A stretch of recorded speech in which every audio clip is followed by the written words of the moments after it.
Perkenalkan, nama saya Agri Perdana Firmanullah dengan NIM A01323032.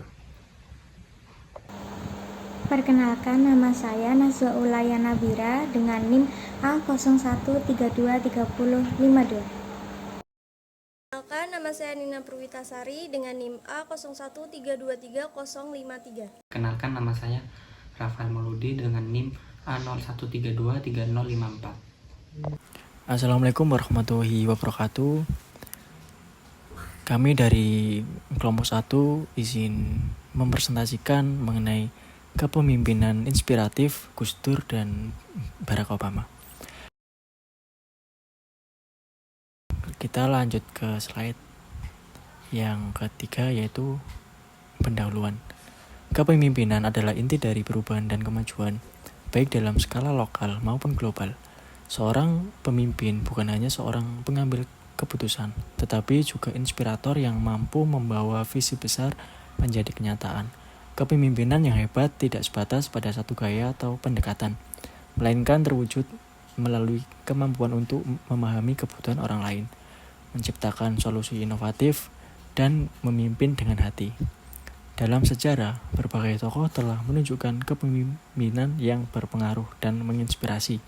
Berikut 2 tokoh kepemimpinan yang ada di dalam negeri dan luar negeri. Yang pertama, kami mengambil contoh tokoh, yaitu Gus Dur atau disebut Abdurrahman Wahid. Beliau merupakan kelahiran 1940 dan telah wafat tahun 2009. Beliau lahir di Jombang, Jawa Timur. Beliau merupakan anak dari Kyai Haji Wahid Hasyim dan cucu dari pendiri Nahdlatul Ulama, Kyai Haji Hasyim Asy'ari.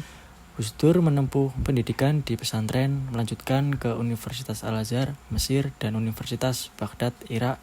Sebagai tokoh intelektual, ia menjadi pemimpin NU tahun 1984 sampai 1999 dan pendiri Partai Kebangkitan Bangsa atau PKB.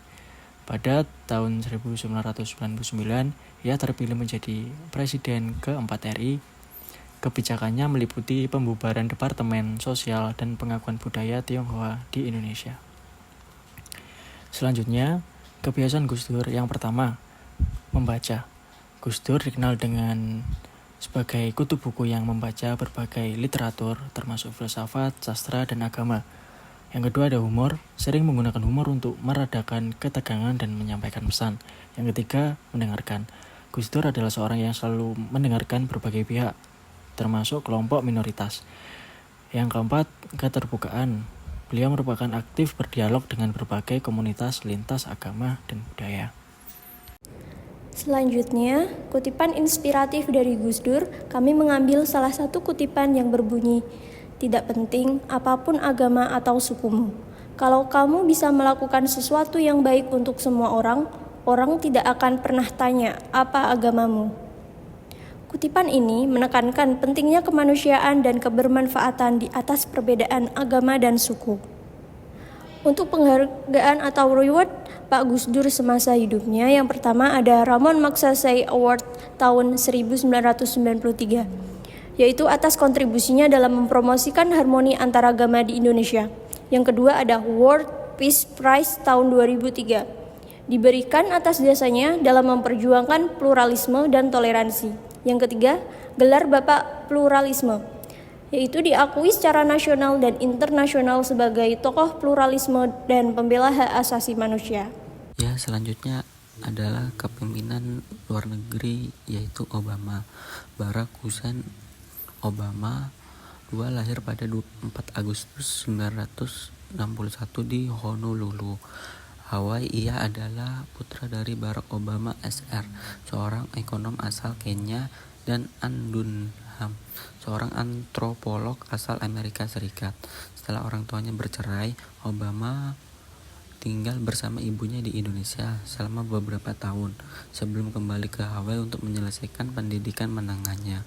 Ia meraih gelar sarjana dalam ilmu politik dari Universitas Columbia dan gelar hukum dari Harvard Law School, di mana ia menjadi presiden Harvard Law Review sebelum terjun ke dunia politik. Ia bekerja sebagai aktivis komunitas dan pengacara hak-hak sipil di Chicago.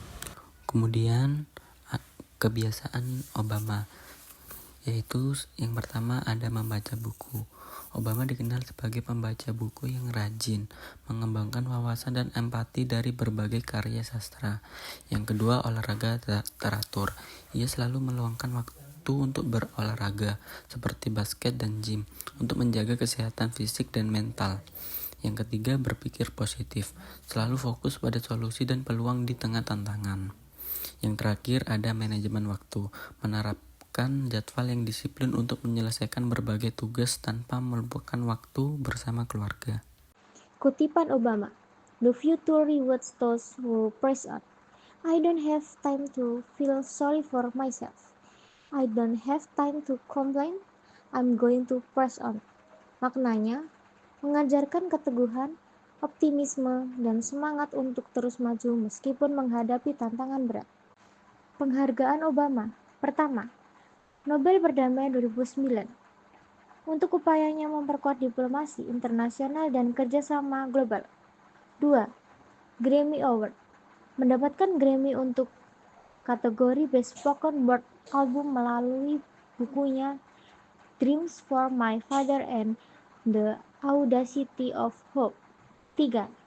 Time Person of the Year, dinobatkan sebagai Person of the Year oleh Time pada tahun 2008 dan 2012 karena kepemimpinannya yang menginspirasi. Kesimpulan, Gus Dur dan Barack Obama adalah contoh pemimpin visioner yang menginspirasi dunia. Gus Dur mempromosikan pluralisme dan toleransi, menjadi simbol persatuan di tengah keberagaman. Barack Obama sebagai presiden kulit hitam pertama Amerika Serikat yang dikenal karena visinya tentang harapan dan perubahan global, mengajarkan pentingnya persatuan dan kerjasama. Keduanya membuktikan bahwa kepemimpinan sejati adalah tentang melayani dan menciptakan dampak positif bagi masyarakat luas. Keduanya menjadi panutan dunia dalam membangun toleransi, keberagaman, dan kemanusiaan. Oke, selanjutnya kita masuk ke dalam materi berikutnya, yaitu 3 kemampuan penting seorang leader yang meliputi konseling, coaching, dan mentoring. Kami mengambil studi kasus seseorang, yaitu Nelson Mandela. Slide berikutnya merupakan pendahuluan.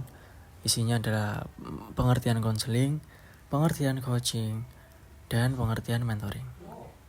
Oke, lanjut ke biografi.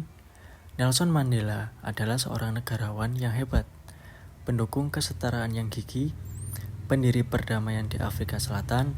Di masa-masa penuh gejolak, Nelson Mandela menunjukkan kepada kita kekuatan untuk melawan penindasan, keadilan di atas ketidaksetaraan, martabat di atas penghinaan, pengampunan di atas kebencian, dan ia merupakan seorang revolusioner, anti-apartheid, dan politisi Afrika Selatan yang menjabat sebagai Presiden Afrika Selatan dalam sebuah pemilu multiras.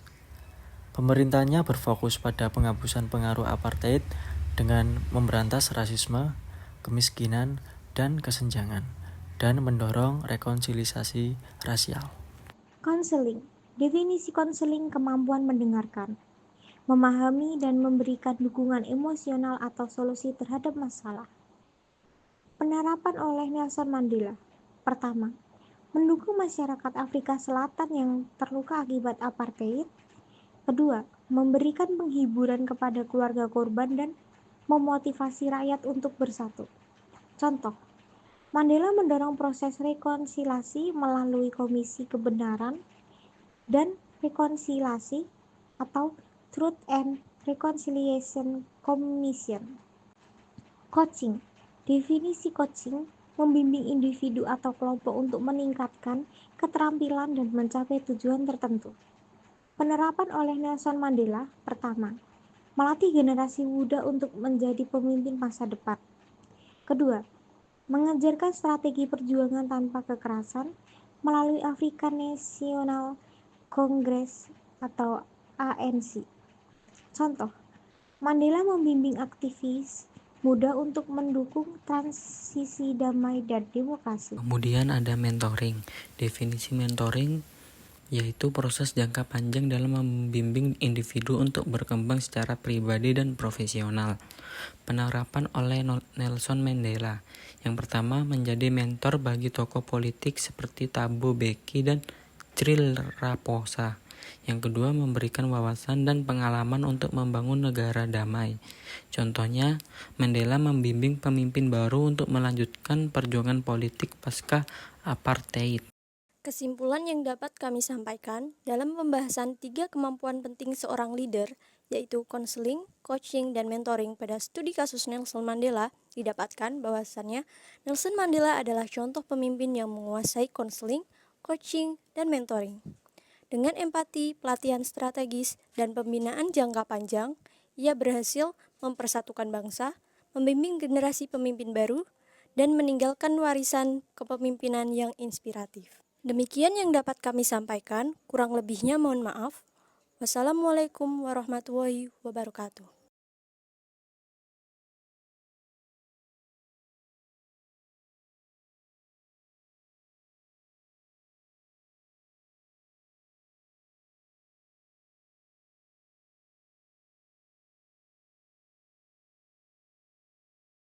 Sekian, terima kasih.